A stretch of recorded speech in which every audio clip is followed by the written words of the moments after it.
Welcome to the Slop Farm. Enjoy the video. You start with admin access because Bitlocker removal requires elevated rights. Insert the USB and identify its drive letter, such as E, so you target the correct device. Once done, make a quick backup of everything on the pendrive. This process can erase data. Now open an elevated PowerShell or command prompt.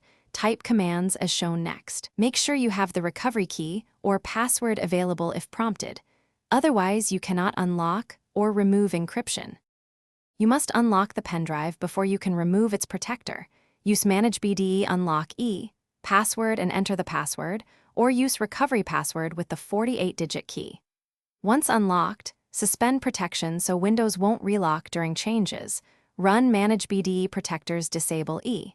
Make sure to check the current state with Manage BDE Status E. If the tool reports unlocked but not fully decrypted, continue to the next step to remove encryption fully, because suspending alone does not decrypt data.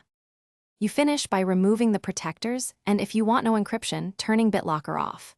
Run Manage BDE Protectors Remove E, type password for passwords or specify recovery password to remove the key. Then start full decryption with Manage BDE Off E and monitor progress. Large drives take time. Make sure to verify Manage BDE Status E, shows percentage encrypted, 0%. If you hit errors, try unlocking with the recovery key. Run chkdsk/f on the drive, then Thanks for watching. Consider subscribing if we helped you today.